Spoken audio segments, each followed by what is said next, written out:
Vamos falar de educação agora. Em São Paulo, alunos da rede estadual que estarão no segundo ano do ensino médio em 2022 terão aulas extras.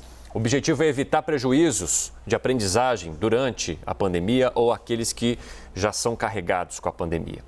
Vou convidar então o secretário estadual de Educação, Rocieli Soares, que conversa ao vivo com a gente neste momento.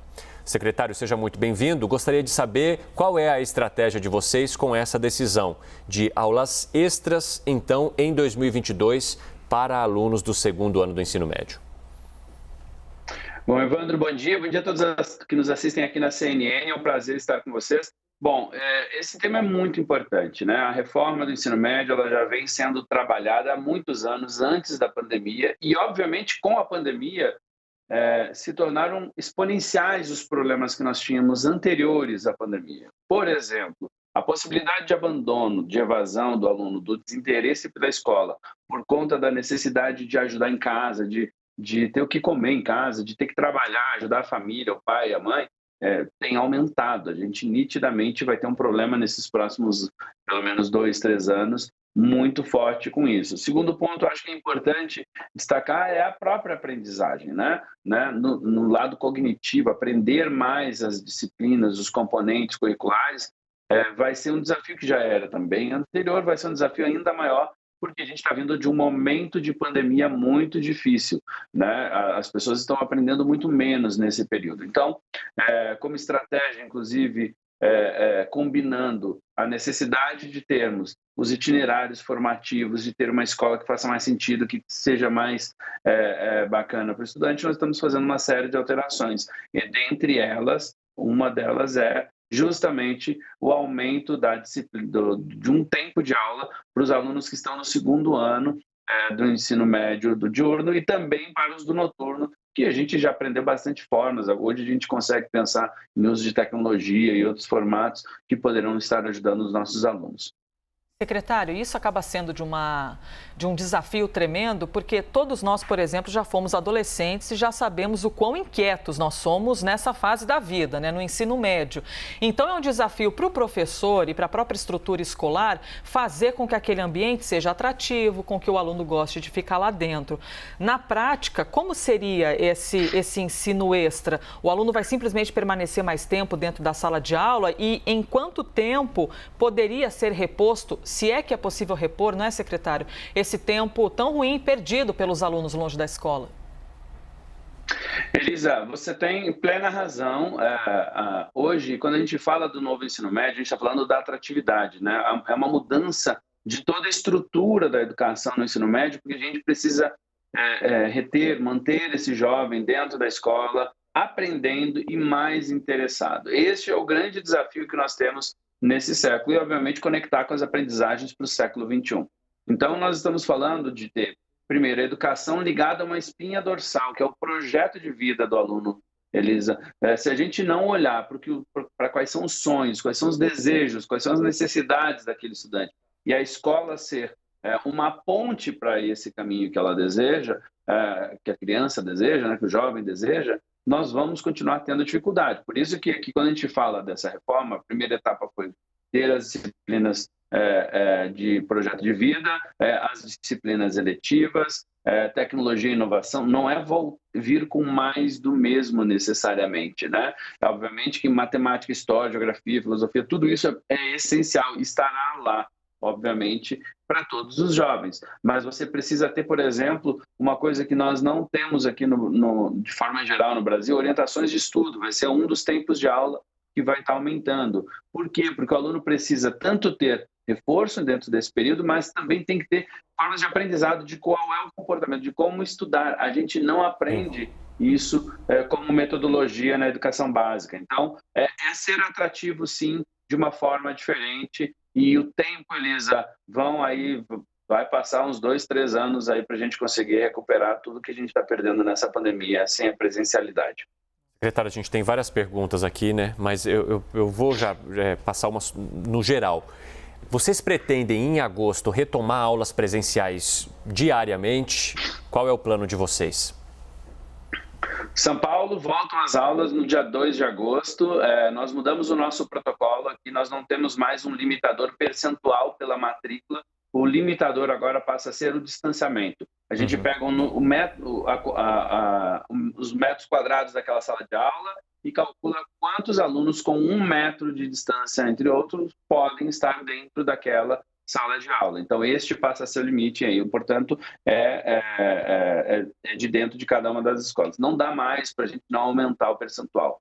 Não é obrigatório ainda para a família no mês de agosto, Evandro, é importante destacar, mas é fundamental e obrigatório que a escola esteja aberta, né? Nossas escolas estaduais todas estarão abertas e a gente vai estar numa campanha muito forte para que sim os estudantes voltem. Se a gente quiser começar a recuperar, tem que ser com o estudante dentro da sala de aula, não dá mais para ter escola fechada.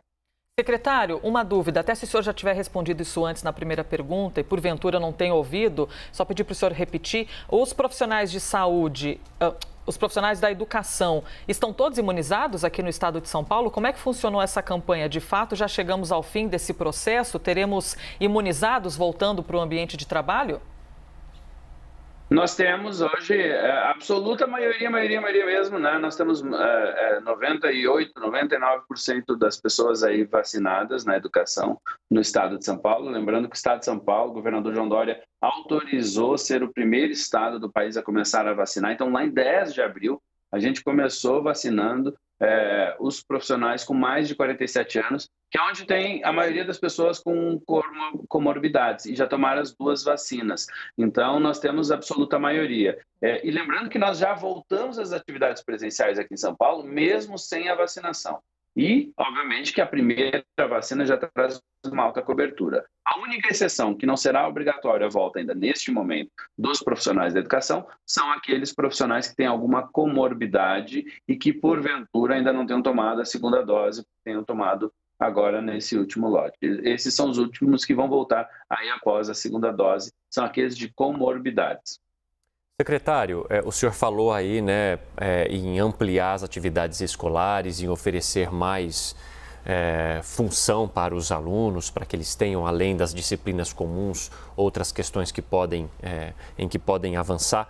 Mas eu quero saber, vocês pretendem também, por outro lado, oferecer a valorização que esses professores, que provavelmente terão mais trabalho também quando tudo isso for retomado, para que eles se sintam mais valorizados nesse trabalho, para que eles se sintam mais respeitados por isso, porque a gente percebeu durante a pandemia os professores também se desdobrando entre aulas híbridas, aulas à distância, muitos professores acumulando até questões administrativas de escolas, de manter aquele contato com o aluno, saber se a família está precisando de alguma coisa, até em relação à alimentação.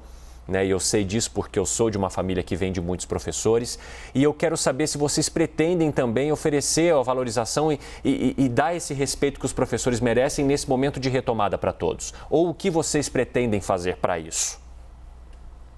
Bom, Evandro, esse é um pilar importante, né? A gente tem aqui no estado de São Paulo avançado muito em infraestrutura, avançamos muito em uso de tecnologia, em uma série de pilares, formação mesmo.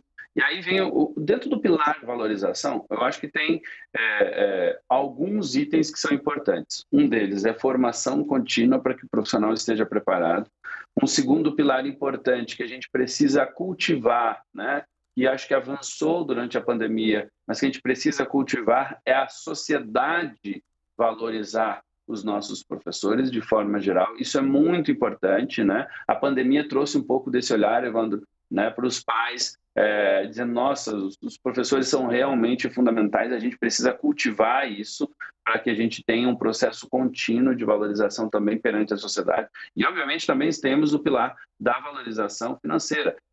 Hoje, por exemplo, nós somos proibidos de fazer qualquer tipo de reajuste por conta de uma lei federal sancionada pelo presidente Bolsonaro que proíbe qualquer tipo de reajuste ao funcionalismo. Então, nós não temos hoje nenhuma opção, nós não podemos aumentar nenhum tipo de benefício, criar nenhum tipo de benefício. Veja, a gente aqui no estado de São Paulo criou o programa chamado Professor Conectado, que é justamente a gente paga para o professor um valor para ele poder comprar um equipamento, um computador, um tablet, né? E para a gente fazer isso, a gente teve que utilizar legislações antigas para justificar pelo formato. Por quê? Porque não pode se criar um programa novo. Então, tem sido muito difícil esse processo. Desde o ano passado, a gente não pode fazer absolutamente nada de valorização remuneratória aos professores. Mas rapidamente. E a qualquer funcionário. Mas rapidamente, depois que essa questão for superada e que vocês tiverem uma liberação e uma permissão para isso, vocês têm previsão de caixa para olhar por essa categoria? Temos. Você travou a imagem do secretário? Ele respondeu que sim. Mas respondeu que sim. Não, eu respondi que sim, Perfeito. Não, temos. Vocês pretendem fazer isso? É fundamental que a gente faça isso. Eu, particularmente, defendo muito isso. É fundamental que a gente faça. Lembrando que no ano de 2020, Evandro, em março de 2020, nós lançamos a proposta de uma nova carreira para os profissionais da educação, né? Que a remuneração inicial saltava de R$ 2.850 para R$ 4.000. Mas, infelizmente, com a vinda da pandemia, ocorreram dois efeitos. Primeiro, a insegurança de como ficaria o caixa do governo. Obviamente, a arrecadação despencou, né, no mês de abril. E aí depois a Lei 173, que veta qualquer tipo de reajuste de benefício. Então, nós temos, sim, não só a pretensão. Hoje, por exemplo, um processo importante de valorização, tanto para as escolas quanto para os profissionais, Evandro, é que aqui no estado de São Paulo nós saltamos de 300 escolas de tempo integral para 1.855. É o maior crescimento da história. Somente nesse ano, agora, nós anunciamos 778 escolas de tempo integral. Estou falando isso conectado ao seu tema, porque nessas escolas ele tem, por exemplo, uma remuneração, isso é uma lei anterior, por isso a gente consegue fazer uma remuneração de até 75% a mais. Isso, exatamente. Então, é necessário, sou a favor, sim, Evandro, e estamos trabalhando aí para tendo as condições básicas para a gente conseguir fazer isso na virada do ano. Secretário, obrigada, pela gentileza de mais uma vez vir aqui conversar conosco, o secretário estadual de Educação, Rocieli Soares. Bom dia. Eu que agradeço, Elisa, Evandro, e desejo a todos um bom dia. Boa sorte.